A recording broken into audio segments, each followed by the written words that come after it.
অথচ যীশু খ্রিস্টের জন্মদিনটা পালন করতে আজকাল বাঙালির কিন্তু ভুল হচ্ছে না বাবা। 25শে ডিসেম্বরের এক সপ্তাহ আগে থেকে দামি দামি কেকের বাক্সে আমার ঘরটা ভরে যায়। হ্যাঁ, আমি কিন্তু অন্য ধর্মকে ছোট করার জন্য কথাটা বললাম না। আমি সনাতন ধর্মাবলম্বী, প্রত্যেকটা ধর্মকে আমি সম্মান জানাবো, এটা আমার উচিত।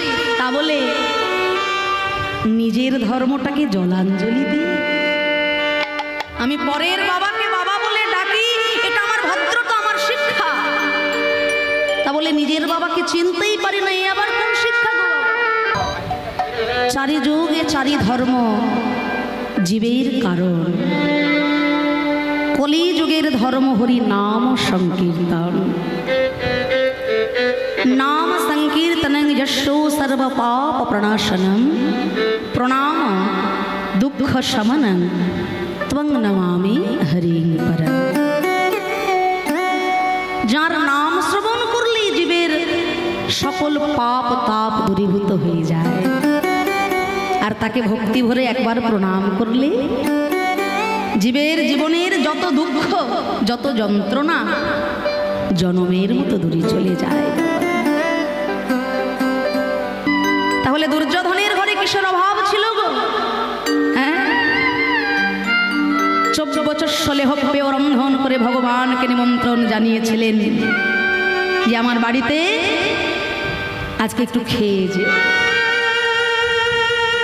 ভগবান দেখলেন অন্ন ব্যঞ্জন, কত পরমান্ন, মিষ্টান্ন, পক্কান্ন, কিন্তু তাতে অহংকারের ছোঁয়া, ভালোবাসা নাই।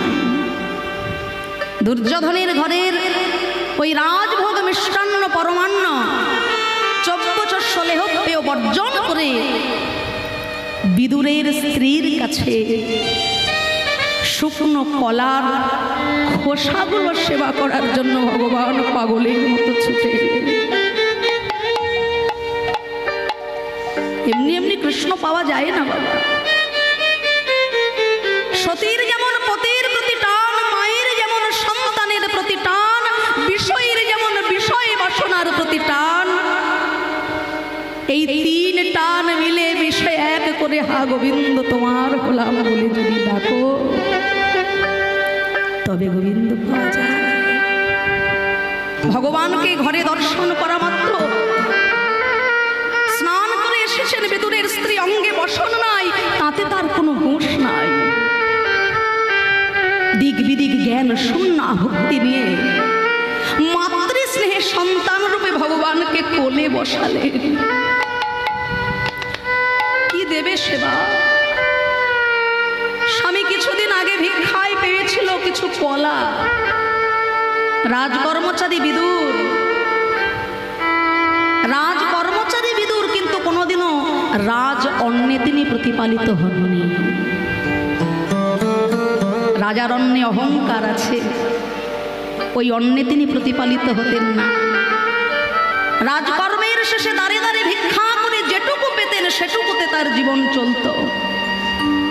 তার স্বামী পেয়েছে ভিক্ষায় কিছু কলা, কিন্তু কয়েকদিন আগের তো খোসাগুলো শুকিয়ে কালো হয়ে গেছে। তো ভগবানকে তো দিতে হবে। ভগবানের বদন দর্শন করে দিক বিদিক জ্ঞান শূন্য হয়ে কলাগুলোকে ফেলে দিয়ে শুকনো কলার খোসাগুলো ভগবানের বদনে তুলে দিচ্ছে। আর পূর্ণ ব্রহ্ম ভগবান আমার, তিনি বুঝতে পারছেন মা আমার ভাবে বিভাবিত হয়ে যা খাবার বস্তু তা ফেলে দিল, আর যা ফেলে দেওয়ার বস্তু তা বদনে দিল। কিন্তু ভগবান হাসি মুখে ওই শুকনো কলার খোসাগুলোই সেবা করছে। কেন?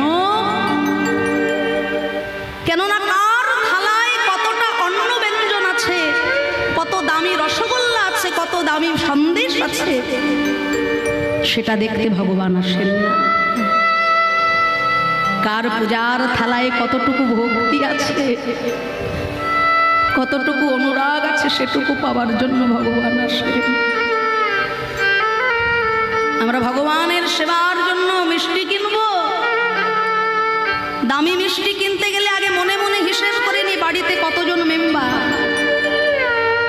4 জন মানুষ গুনে গুনে 4টে মিষ্টি কিনেছি, দামি জিনিস তো। ভগবানকে নিমন্ত্রণ করব, নিবেদন করব, ভগবান তো আর খাবে না, খেতে হবে আমাদের। বাড়ির মানুষের হিসেব করে 4টে মিষ্টি নিয়েছি ভগবানের সেবায়।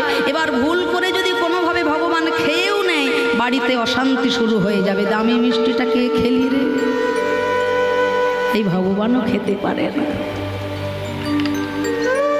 আমরা ভগবানকে পূজার থালায় দামি দামি রসগোল্লা সন্দেশ মিষ্টি দিই বটে, কিন্তু সেটুকু পেতে ভগবান আসেন না। তার ঊর্ধ্বে ভক্তি যার, গোবিন্দ তার। ভক্তি বিনা, অনুরাগ বিনা কখনো ভজন হয় না বাবা। ভজন কথার অর্থ কি? আজকের দিনে দাঁড়িয়ে ভজন মানে আমরা বুঝি বৃন্দাবনের ওই হিন্দি ভজনে হাতে তালি দিয়ে পাগলের মতো উদ্যম নৃত্য, এটাই তো ভজন। হ্যাঁ, বৃন্দাবনের একজন গোস্বামীপাদ বলছেন, বাবা ভজন মানে কি জানো? ভজন মানে কি জানো? জীবনে একটা চরম ভুল হয়ে গেছে, আর সেই ভুলটাকে সংশোধন করে নেওয়ার নামই হলো ভজন।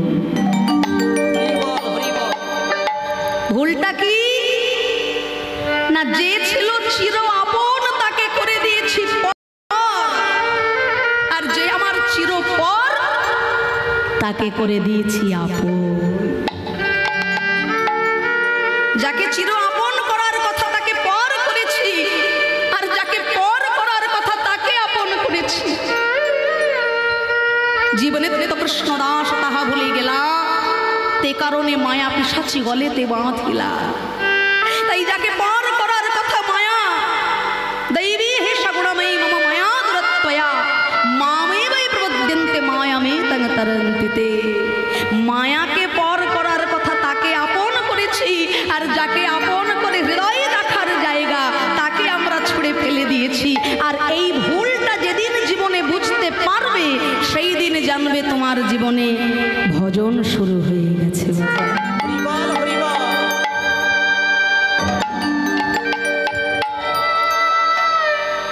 আসুন, এখনকার বিষয়বস্তু ভগবান শ্রী গোবিন্দের উত্তর গোষ্ঠ লীলা।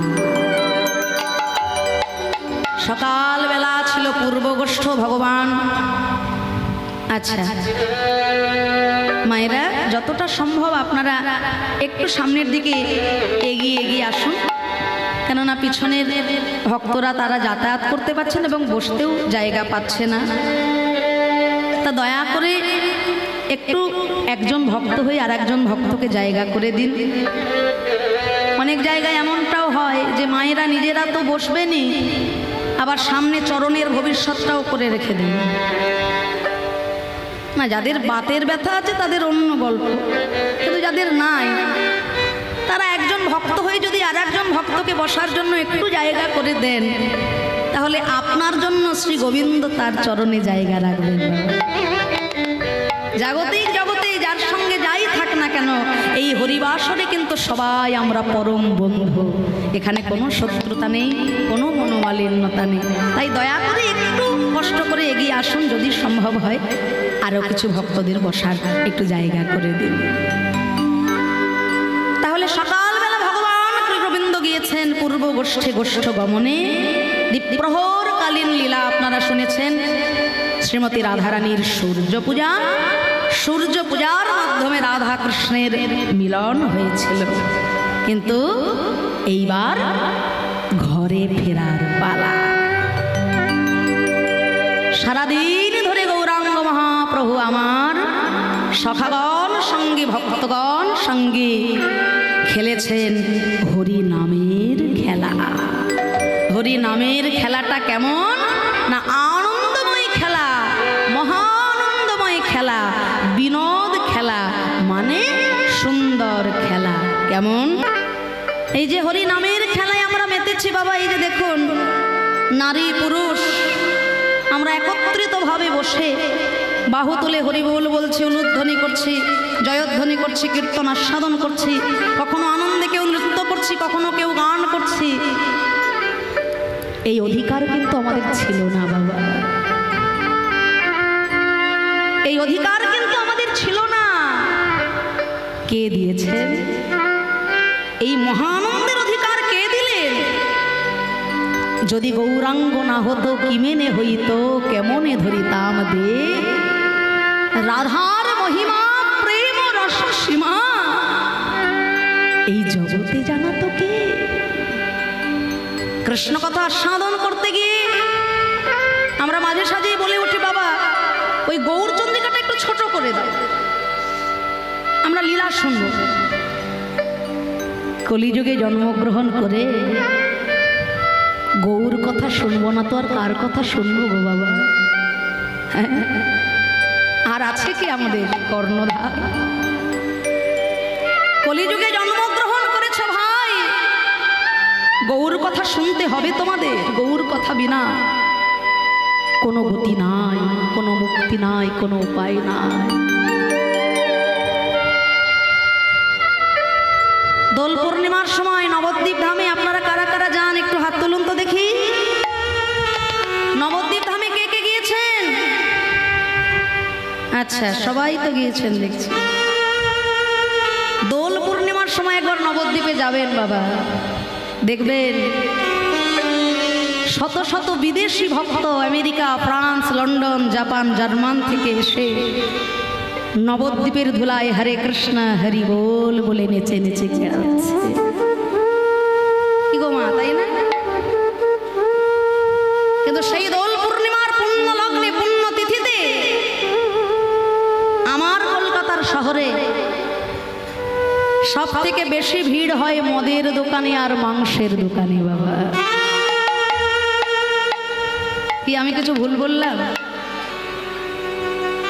আজকাল গ্রামে গঞ্জেও ওই ব্যাধিটা ছড়িয়ে পড়েছে বাবা। বলে আজ তো আনন্দের দিন, আজ খাবো না কবে খাবো, খেলবো হোলি, রং দেব না, তাই কখনো হয়? হতভাগা বাঙালি। দোল পূর্ণিমা তিথিতে আমি আমার ঘরের ছোট্ট ছেলেটার হাতে একটা মালা তুলে দিয়ে বললাম, না আজকে চৈতন্য মহাপ্রভুর আবির্ভাব তিথি, তার গলায় একটা মালা পরিয়ে দাও। অথচ যীশু খ্রিস্টের জন্মদিনটা পালন করতে আজকাল বাঙালির কিন্তু ভুল হচ্ছে না বাবা। 25শে ডিসেম্বরের এক সপ্তাহ আগে থেকে দামি দামি কেকের বাক্সে আমার ঘরটা ভরে যায়।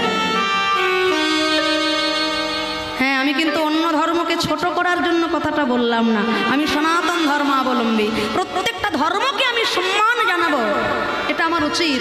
তা বলে নিজের ধর্মটাকে জলাঞ্জলি দিই, আমি পরের বাবাকে বাবা বলে ডাকি, এটা আমার ভদ্রতা, আমার শিক্ষা। তা বলে নিজের বাবাকে চিনতেই পারি না, এই আবার কোন শিক্ষা গো? লজ্জা। লজ্জাটা কোথায় জানো? সূর্য উঠলো আমার ঘরে, সেই সূর্যের আলোয় পাড়ার লোকেদের ঘুম ভেঙে গেল, কিন্তু আমার ঘুমটি এখনো ভাঙলো না ভাই। চৈতন্য মহাপ্রভু তিনি যে কতটুকু দিলেন হতভাগ্য কলির জীবকে, আমরা তা অনুধাবন করতে পারবো না। মহাপ্রভু যখন সন্ন্যাস গ্রহণ করবেন নবদ্বীপে, আকাশে বাতাসে ভাসছে সে কথা। গৃহবধূ বিষ্ণুপ্রিয়া দরজাটি বন্ধ করে মহাপ্রভুর চরণ দুটো ধরে বলেছিল, প্রভু গো, আমি লোক মুখে শুনেছি তুমি নাকি অবিলম্বে সংসার ছেড়ে সন্ন্যাসী হয়ে যাবে। আচ্ছা গৌর হরি, মর্যাদা পুরুষোত্তম রামচন্দ্র যখন বনে গেল, সীতা দেবীকে তো তার সঙ্গ ছাড়া করেনি। পঞ্চ পাণ্ডব যখন বনে গেল, দ্রৌপদীও তো তাদের সঙ্গের সাথী হয়েছিল। আচ্ছা গৌরহরি, তুমি যদি কোনোদিনও সংসার ছেড়ে সন্ন্যাসী হয়ে যাও, এই অভাগিনী বিষ্ণুপ্রিয়াকে তোমার সঙ্গের সঙ্গী হতে পারে না গৌরহরি? বলো না প্রভু, আমি যে অভাগিনী, তুমি ছাড়া আমার আর কেহ নাই। রামচন্দ্র বনে গেলে যদি সীতা দেবীকে সঙ্গের সঙ্গী করেন, পঞ্চ পাণ্ডব বনে গেলে যদি দ্রৌপদীর সঙ্গের সঙ্গী হয়, তবে কেন কেন আমাকে তোমার সঙ্গের সাথী করবে না দয়াময়? আমি কি এতই অভাগিনী? সেদিন মহাপ্রভু দরজার আড়ালে বলেছিলেন, প্রিয়া, হতভাগ্য জীবের যে নিদারুণ দশা, এই হতভাগ্য জীবের মুক্তি ঘটাতে গেলে আমার একার চোখের জলে এদের মুক্তি হবে না প্রিয়া। তাই আমি কাঁদবো বাইরে, তুমি কাঁদবে ঘরের ভিতরে। আমি কাঁদবো বাইরে আর তুমি কাঁদবে ঘরে। এসো না প্রিয়া, হতভাগ্য কলুষপূর্ণ পাপে পরিপূর্ণ মায়াবদ্ধ কলির জীবকে মুক্তির সাধনে তুমি আমি দুই জনাই ঘরে বাইরে দুটো চোখের জলে হা গোবিন্দ দয়া করো বলে জগৎ কল্যাণে কাঁদবো। হরিবল হরিবল হরিবল।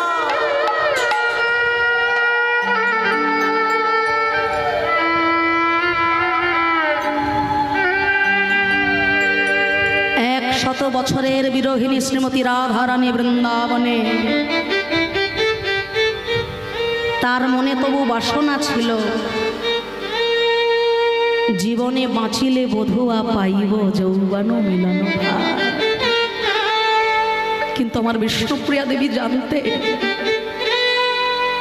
এই যে আমি গৌর হারা হলাম, আর কোনোদিনও এই অভাগিনীর কপালে গৌর চরণ সেবা হবে না। মা যখন দর্শন করতে যাচ্ছেন, পাগলা নিতাই চাঁদ পথ ভুলিয়ে নিয়ে এসেছে। বিষ্ণুপ্রিয়া দেবীর মনে দৃঢ় বিশ্বাস, মা যদি সঙ্গে যায়, মা যদি যায় গৌর দর্শনে, আমাকেও সঙ্গের সঙ্গী করে নেবে। তিনি সাজালেন তার অর্ঘ্য ডালা গৌর সেবায়। পাগলা নিতাই চাঁদ বললেন, সন্ন্যাসিনী মাই, মা বিহীন কোনো নারী মূর্তি দর্শন করতে পারে না। সেই দিন বিষ্ণুপ্রিয়া দেবী ঘরের দরজাটা বন্ধ করে চোখের জলে মাকে জানিয়েছিলেন, জীবন থাকিতে দেখিব না তারে, সন্ন্যাসী যদি তিনি, তাহার ধ্যানে এ কুটির পানে, আজ থেকে আমিও সন্ন্যাসিনী।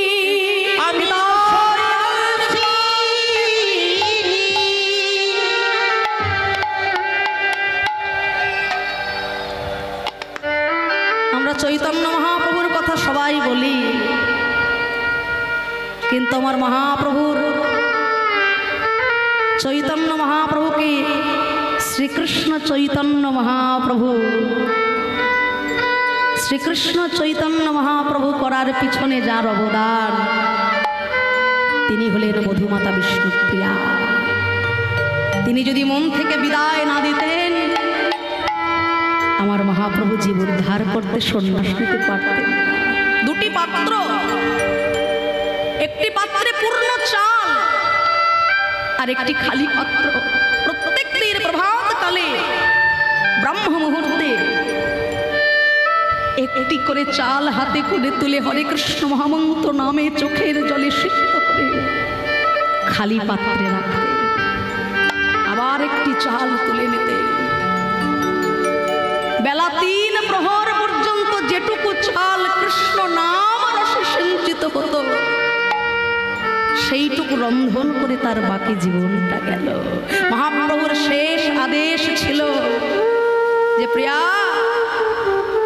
যে নিম বৃক্ষের তলায় আমার জন্ম হয়েছে সেই কাষ্ঠ দিয়ে তুমি বিগ্রহ রচনা করতে বলো।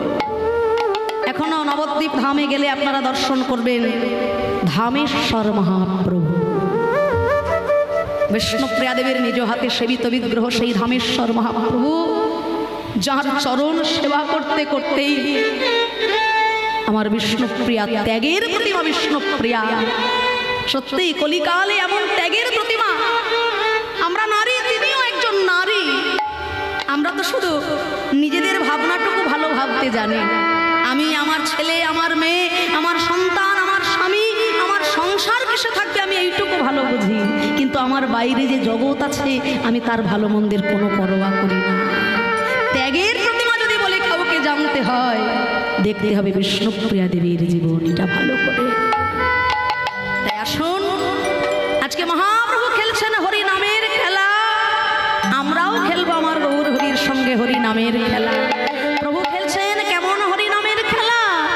ভজ শ্রী কৃষ্ণ, কহ শ্রী কৃষ্ণ, লহ শ্রী কৃষ্ণের নাম রে। ভজ শ্রী কৃষ্ণ, কহ শ্রী কৃষ্ণ, লহ শ্রী কৃষ্ণের নাম রে। যে জন শ্রীকৃষ্ণ ভজে সে হয় আমার প্রাণ রে। যে জন শ্রী কৃষ্ণ ভজে সে হয় আমার প্রাণ রে। মহাপ্রভু খেলছেন কৃষ্ণ নামের খেলা, আর আমরা কি খেলবো গো? হ্যাঁ, ভজ গৌরাঙ্গ, কহ গৌরাঙ্গ, লহ গৌরাঙ্গ, হরি হরি বল। আহা ভজ গৌরাঙ্গ, কহ গৌরাঙ্গ, লহ গৌরাঙ্গের নাম রে। কি মায়েরা, আপনারা খেলবেন তো আমার সঙ্গে হরি নামের খেলা? হ্যাঁ, তাহলে সবাই দুটি বাহু তুলে, সবাই হাত তুলে, এবার আমি একবার বলবো, আপনারা একবার বলবেন। হ্যাঁ, জোর গলায় সবাই মিলে, ভজ গৌরাঙ্গ, কহ গৌরাঙ্গ, লহ গৌরাঙ্গ নাম রে। বাহ, বলি হারি, সুন্দর, বেশ। আবার ভজ, বলি হারি, বাবা। যে জনা গৌরাঙ্গ ভজে সে হয় আমার প্রাণ রে।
যাদের যাদের ভালো লাগে না সবাই দুটি বাহু তুলুন। এই আবার কি কথা, তাহলে কি গেয়ে ভুল করলাম?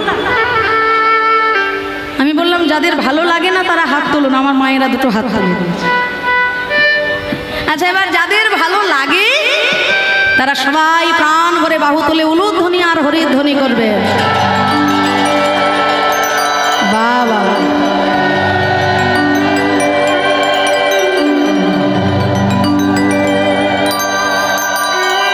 বাহ বাহ,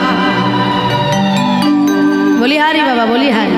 সত্যি আজকে এই হরিবাসর যেন আপনাদের কৃপায় আপনাদের মতো কৃষ্ণ ভক্ত গৌর ভক্তের আগমনে মধুর বৃন্দাবন ধামে পরিণত হয়েছে বাবা। সত্যি এরকম অনুরাগী ভক্ত না হলে কখনো কীর্তনে আনন্দ হয় না বাবা।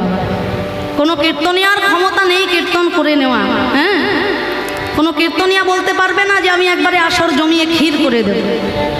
কীর্তন করিয়ে নেন আপনাদের মতো হরিভক্ত শ্রোতাবৃন্দ যারা।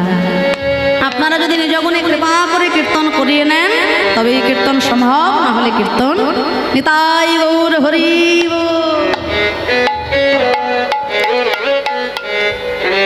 সারাদিন ধরে গোষ্ঠের খেলা খেলে হঠাৎ গৌর হরি আমার গগন পানে চেয়ে দেখলেন আর গগনে বেলা নাই। এইবার ঘরে ফেরার গান, ঘরে ফিরে যেতে হবে। তাই গৌর হরি আমার সকল সখাগণ ভক্তগণ সঙ্গে নিয়ে গৃহের উদ্দেশ্যে রওনা দিলেন।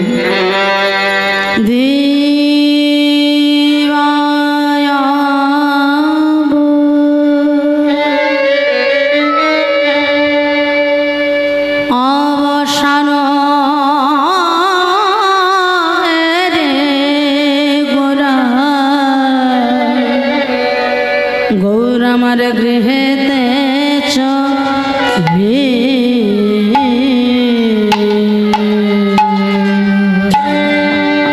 দিবায়া সানা হেরি গৌর আমার গৃহে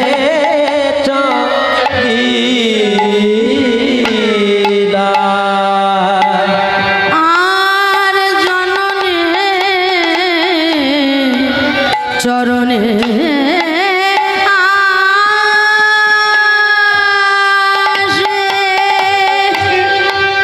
আমার গৌর প্রণাম করিলা, গৌর প্রণাম করিলা, গৌর প্রণাম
সচিমা দেখলেন নিমায়ের সর্বঙ্গে ধুলা মাখা,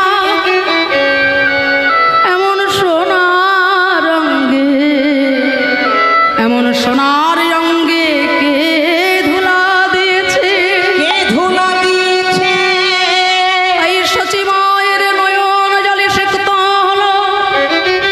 নিতাই চাঁদকে বলছেন, আমি আর যেতে দেব না, আর যেতে দেব না, আর যেতে দেব না, আর যেতে দেব না, সারা অঙ্গে ধুলা মাখায় আর যেতে দেব না, সারা অঙ্গে ধুলা মাখায় আর যেতে দেব না, সারা গায়ে ধুলা মাখায় আর যেতে দেব না। সারা অঙ্গে ধুলা মাখায় আর যেতে দেব না। নিতাই চাঁদ বলে, মা গো, আমাদের দোষ দিয়ে কি হবে? তোমার নিমাই ধুলাই আপনি মেখেছে। হরি হরি বল। আপনি মেখেছে, আপনি মেখেছে, চরণ ধুলার স্বাদ পেয়ে আপনি মেখেছে। চরণ ধুলার স্বাদ পেয়ে আপনি মেখেছে, হরি হরি হরি বলে আপনি মেখেছে। হরি হরি বলে আপনি মেখেছে, হরি হরি হরি বলে আপনি মেখেছে। হরি হরি হরি বলে আপনি মেখেছে। ভুলে ভূষরিত অঙ্গ গদ গদ মা, ভূষণ অঙ্গ গদ গদ ভা, ভুলে ভূষরিত অঙ্গ গদ গদ মা। ভূষণিত অঙ্গ গদ গদ ভা, হে রাধা মোহন পাদা রাত হে এ রাধা মোহন পাদা করাতহি আ।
Kata